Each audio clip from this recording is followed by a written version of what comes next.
بسم اللہ الرحمن الرحیم۔ السلام علیکم، میں ہوں محمد عدنان خان اور آپ دیکھ رہے ہیں program H D with Adnan Khan. دوستو، کیا آپ جانتے ہیں اشاشین کون تھے؟ کلال الموت کے بارے میں کیا آپ جانتے ہیں؟ حسن بن سبا کون تھا؟ فدائین کون تھے؟ ناظرین، آئیں ان سبھی سوالوں کا جواب حاصل کرتے ہیں آج کے اس پروگرام میں، جس کا نام ہے حسن بن سبا کے حوالے سے۔ ناظرین، باقاعدہ پروگرام کو شروع کرنے سے پہلے آپ سے ایک چھوٹی سی ریکویسٹ ہے کہ آپ ہمارے پروگرام یوٹیوب پر H D with Adnan Khan کو سبسکرائب کریں اور اس کے بیل آئیکن کو کلک کریں تاکہ ہماری نئی آنے والی ویڈیوز آپ تک بآسانی پہنچ سکیں۔ شکریہ۔ اب شروع کرتے ہیں آج کا پروگرام حسن بن سبا کے حوالے سے۔ ناظرین، حسن بن سبا کا پورا نام حسن علی بن محمد بن جعفر حسین سبا جعفری تھا۔ ناظرین، حسن بن سبا 1050 عیسوی کے لگ بھگ پیدا ہوا، جو ایران کے شہر قم، جس سے اس وقت نیشا پور کہا جاتا تھا، وہاں پیدا ہوا۔ حسن بن سبا کے والد ایک وہاں کے امیر شخص تھے، اور یہ اس کا خاندان جو تھا شیعہ خاندان تھا۔ حسن بن سبا بھی ایک شیعہ خاندان سے تعلق رکھتا تھا۔ بعض لوگ کہتے ہیں کہ یہ سنی مکتبہ فکر سے تعلق رکھتا تھا، لیکن بعد میں شیعہ بن گیا تھا۔ حسن بن سبا کے والد نے اس کو چھوٹی عمر میں ہی اس کو علم حاصل کرنے کا چونکہ شوق تھا، اور اس کو اعلیٰ تعلیمی اداروں میں اس نے کو علم کے لیے بھیج دیا گیا۔ حسن بن سبا اپنی خود کی سرگزشت سیدنا میں لکھتے ہیں، یہ کتاب سرگزشت سیدنا، جس کے اب کچھ ہی صفحات باقی بچے ہیں، اس میں وہ لکھتے ہیں کہ مجھے 17 برس کی عمر تک میں نے کافی سارا علم حاصل کر لیا تھا، جس میں علم ہندسہ، علم فلکیات، علم منطق وغیرہ، یہ ساری چیزیں جو تھی شامل تھیں۔ حسن بن سبا یقیناً ایک اچھا مورخ اور ایک اچھا عالم دین بن سکتا تھا۔ ناظرین، حسن بن سبا کی ملاقات 17 سال کی عمر میں امیر خوراب سے ہوئی۔ یہ ایک اسماعیلی تھا جس نے حسن بن سبا پر گہرے اثرات مرتب کیے اور اس کو ایک مکمل اسماعیلی بنا دیا۔ کچھ کا کہنا ہے کہ حسن بن سبا پہلے سے اسماعیلی تھا، لیکن حسن بن سبا پہلے اسماعیلی تھا یا بعد میں ہوا، یہ اتنا میٹر نہیں کرتا۔ حسن بن سبا نے اس کے بعد ایک اپنا مسلک بنا لیا تھا، اور یہ خود کو خدا کا ایلچی کہتا تھا، اور اس نے مسلمانوں کی بے حکمی شروع کر دی، اور اس نے بہت سے مسلمانوں کو اس نے قتل کیا۔ حسن بن سبا اپنے مسلک کی تبلیغ کرنے کے لیے اپنے گرد و نواح کے علاقوں میں دور اور نزدیک اس نے مختلف دورے کیے اور لوگوں کو متاثر کیا۔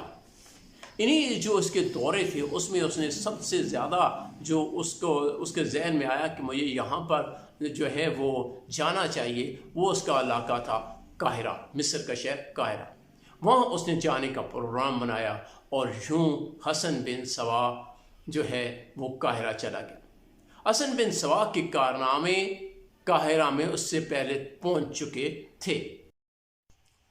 ناظرین، حسن بن سبا مصر چلا گیا اور اس نے مصر میں 3 سال گزارے۔ اس وقت مصر میں فاطمیوں کی حکومت تھی، اور وہاں کا سپہ سالار جو تھا اس کا نام بدر جمالی تھا، جو حسن بن سبا کا مخالف تھا، اور اس نے حسن بن سبا کو گرفتار بھی کر لیا اور اس کو موت کی سزا بھی سنا دی۔ اس کو ایک قلعے میں بند کیا ہوا تھا، اور اچانک سے وہاں پر قلعے کی جو چھت جو تھی وہ گر گئی تھی، اور اس کو لوگوں نے حسن بن سبا کی کرامت سمجھا، اور یوں اس کو حسن بن سبا کو وہاں سے رہائی مل گئی۔ حسن بن سبا نے اس کے بعد اس کی کرامت جیسی اس کو سمجھا گیا، حسن بن سبا کو خوب طاقت ملی، اور وہ وہاں سے نکلا اور اپنے فرقے کی جو ہے مزید دعوت دینے لگا۔ وہ وہاں مصر سے نکلا، مختلف علاقوں سے گھومتا گھماتا پھر ایران چلا گیا، اور ایران میں اس کی نظر دلمان کے ایک علاقے پر برفانی چوٹیوں پر پڑی۔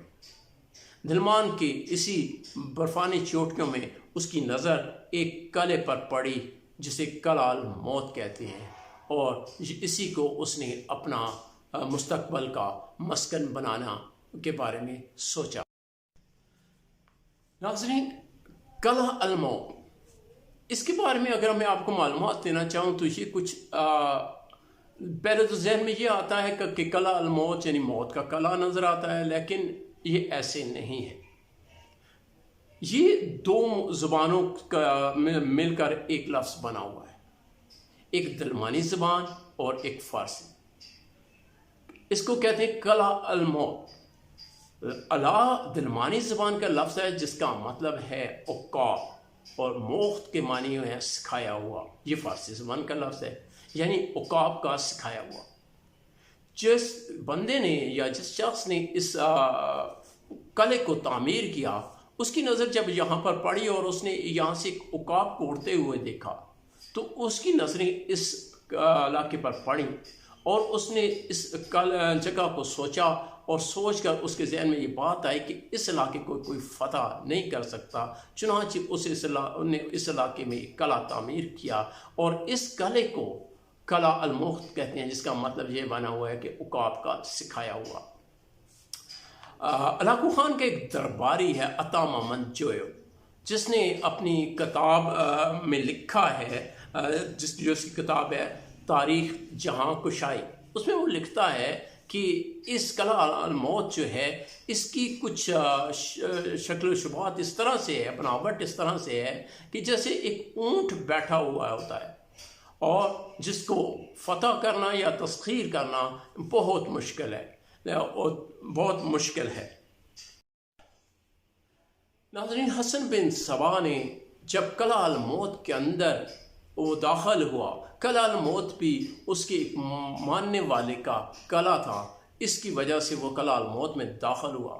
اس نے تھوڑے ہی عرصے میں اپنا نظریہ جو تھا وہ مختلف علاقوں تک پھیلایا، اور وہ قرب و جوار کے جتنے بھی علاقے تھے ان کو ایسا ایسا وہ فتح کرنے لگا، اور قرب و جوار کے جو قلعے تھے ان کو بھی یا بزور شمشیر یا اپنے اثر و رسوخ کی بنا پر اس نے حاصل کر لی۔ کہا جاتا ہے کہ حسن بن سبا جب اس قلعے میں گئے تو انہوں نے اپنی ساری زندگی اسی قلعے کے اندر گزاری، اور اسی قلعے کے اندر انہوں نے کہا جاتا ہے کہ ان کا جو اپنا گھر تھا اسی کے اندر وہ رہے، اور وہیں سے اپنے احکامات جاری کرتے رہے۔ ایک مشہور تاریخ داں رشید الدین ہمدانی، وہ اپنی کتاب جامعۃ التاریخ میں لکھتے ہیں کہ وہ اپنے گھر سے بھی 2 بار باہر نکلے۔ ناظرین، حسن بن سبا وہ شخص ہے جس نے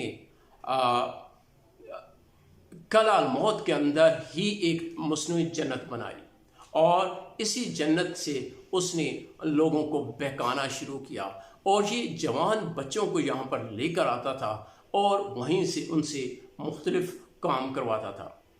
یہاں سے اس نے مختلف بچوں کو لا کر ان سے جو ہے مختلف دہشت گردانہ کام کرتا تھا۔ ناظرین، حسن بن سبا ہی وہ شخص ہے جس نے حشیش کا نشہ ایجاد کیا۔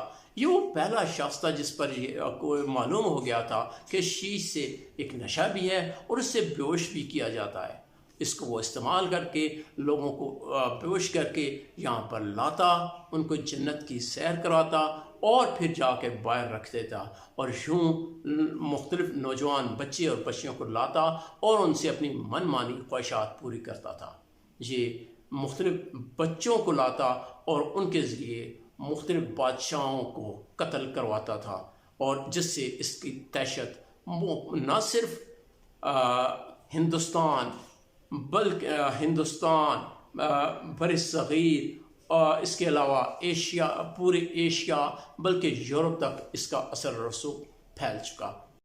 ناظرین، حسن بن سبا نے یہیں پر فدائین کی ایک فوج بھی تیار کی، اور اس نے مختلف فدائین کو اس طرح سے تیار کیا کہ ان کے ذریعے مختلف بادشاہوں کو وہ قتل کیا کرتا تھا۔ یہ فدائین کرتے کیا تھے؟ فدائین کو اس نے جب جنت سے نکال کر لاتا تھا اور ان بچوں کو یہ کہتا تھا کہ آپ کو دوبارہ جنت میں بھیجا جائے گا اگر آپ فلاں بادشاہ کو قتل کریں، لہٰذا ان فدائین کو جنت کی لالچ دے کر وہ بھیج دیتا تھا۔ اگر وہ بچ جاتے تب بھی ان کی قسمت، اور نہ بچتے تب بھی یہ ان کی زندگیوں کو داؤں پر لگا دیتا تھا۔ ناظرین، اس نے حسن بن سوا کی کلال موت میں اتنی زیادہ گرفت تھی کہ یہ 2-3 روزانہ فدائین کو یا وہاں کی جو کنیزیں تھیں ان کو قتل کروا دیتا تھا۔ اس کی ایک انگلی کے اشارے سے کئی لوگ اپنے آپ کو مارنے کے لیے تیار ہوتے تھے۔ یہ کلال موت کی میں روزانہ 2 سے 5 تک جو افراد جو تھے وہ قتل ہوتے تھے۔ یہی نہیں، حسن بن سوا کی اتنی زیادہ گرفت تھی کہ اس نے اپنے 2 بیٹوں کو بھی یہاں پر موت کے گھاٹ اتار دیا تھا۔ ناظرین، حسن بن سوا اپنی مصنوعی جنت کے اندر 16 سے لے کر 17 سال کی عمر کے لڑکے اور لڑکیوں کو لے کر آتا۔ یہاں وہ جن کو لے کر آتا ان کو شیش کا نشہ پلا کر جہاں لاتا، یہاں بھی اس نے جو لڑکے اور لڑکیاں رکھے ہوئے تھے ان کو حوریں بنایا ہوا تھا، کچھ لڑکیوں کو کچھ خدمتگار بنائے ہوئے تھے اس جنت کے اندر، اور جو لائے ہوئے بچے تھے ان کو تھوڑی دن یہاں پر رکھتا تھا اور پھر یہاں سے نکال دیتا تھا۔ اس کے بعد ان سے مختلف بادشاہوں کو قتل کروایا کرتا تھا۔ ناظرین، حسن بن سوا اپنے جو ہے وہ لوگوں کو یہاں پر رکھتا اور یہاں پر اس نے اپنا ایک اثر و رسوخ بنایا ہوتا۔ یہ جو لڑکے اور لڑکیاں تھے یہ فدائین کہلاتے تھے۔ ناظرین، حسن بن سوا کے بارے میں ایک اور کہانی بڑی مشہور ہے، اور وہ کہانی کچھ یوں ہے کہ حسن بن سوا جب چھوٹی عمر میں تھا تو یہ ایک مدرسے میں پڑھا کرتے تھے، اور یہاں پر 3 دوست تھے۔ ان میں نظام الملک طوسی، عمر خیام اور حسن بن سوا۔ ان کے بارے میں کہا جاتا ہے کہ یہ 3 دوست تھے اور ایک ہی مدرسے میں پڑھتے تھے، اور انہوں نے چھوٹی عمر میں یہ عہد کیا تھا کہ جب بھی ہم بڑے ہوں گے اور بڑے ہو کے اگر ہم میں سے کوئی بڑے عہدے پر پہنچ گیا تو وہ اپنے دوسرے دوستوں کی مدد کرے گا۔ تو کہا جاتا ہے کہ نظام الملک طوسی جو تھا وہ وزیر اعظم کے عہدے پر پہنچ گیا، اور پھر اس نے حسن بن سوا اور عمر خیام کی اس نے مدد کی۔ یہ بات کہانی سننے میں تو بڑی دلچسپ ہے، لیکن اس کی کوئی حقیقت نہیں ہے، کیونکہ حسن بن سوا کی تاریخ پیدائش بتائی جاتی ہے وہ ہے 1050 عیسوی، جبکہ نظام الملک طوسی کی جو عمر ہے اس کی ڈیٹ آف برتھ ہے وہ 1018 ہے، جس سے پتہ چلتا ہے کہ یہ حسن بن سوا نظام الملک طوسی سے کوئی 32 برس جو چھوٹا تھا۔ اسی طرح عمر خیام کے بھی مختلف جو ہیں وہ اس کی عمر میں بھی تضاد پائے۔ ناظرین، حسن بن سوا جو تھا حسن بن سوا نے 12 جون 1124 میں وفات پائی، اور یہ کلال موت میں اس کی وفات ہوئی۔ ناظرین، حسن بن سوا کی جو عمر ہے وہ تقریباً 74 سال بنتی ہے، کیونکہ 1050 میں وہ پیدا ہوئی اور 1124 میں ان کی ڈیتھ ہوئی۔ حسن بن سوا نے اپنے آخری 35 برس جو زندگی ہے وہ کلال موت کے اندر ہی اس نے گزاری۔ ناظرین، یہاں یہ یاد رہے کہ اس نے اپنی زندگی میں اپنے بچوں کو قتل کروا دیا تھا، لہٰذا اس کے بعد اس کا جو اپنی اولاد میں کوئی جانشین نہیں تھا، لہٰذا اس نے اپنے ایک قریبی وفادار جانشین کو اپنا وہاں پر جانشین مقرر کیا، اور حسن بن سوا کے بعد وہی کلال موت کو آپریٹ کیا کرتا تھا۔ ناظرین، حسن بن سوا کے اس دنیا سے جانے کے بعد کچھ عرصے کے بعد اسی جانشین نے ایک دفعہ ہلاکو خان کے بھائی منکو خان پر بھی حملہ کروایا۔ اور بدقسمتی سے وہ منکو خان، یہ چنگیز خان کے پوتے تھے، منکو خان اور ہلاکو خان، تو منکو خان پر اس نے حملہ کروایا اور بدقسمتی سے وہ فدائی پکڑا گیا۔ اور یوں جو اس فدائی سے پوری معلومات لینے کے بعد منکو خان نے اپنے چھوٹے بھائی ہلاکو خان کو اس کی کلہ الموت اور یہ حسن بن صبا کے فدائین کی کو ختم کرنے کے لیے ایک فوج بھیجی، اور یوں کلہ الموت کو تہس نہس کر دیا گیا، اور یوں یہ اس کی مصنوعی بنائی ہوئی جنت اور اس کا مصنوعی بنایا ہوا فتنہ اپنے اختتام تک پہنچا۔ ناظرین، پھر ملتے ہیں آپ سے کسی نئے ویڈیو کے ساتھ، تب تک اپنے میزبان محمد عدنان خان کو اجازت دیں، والسلام۔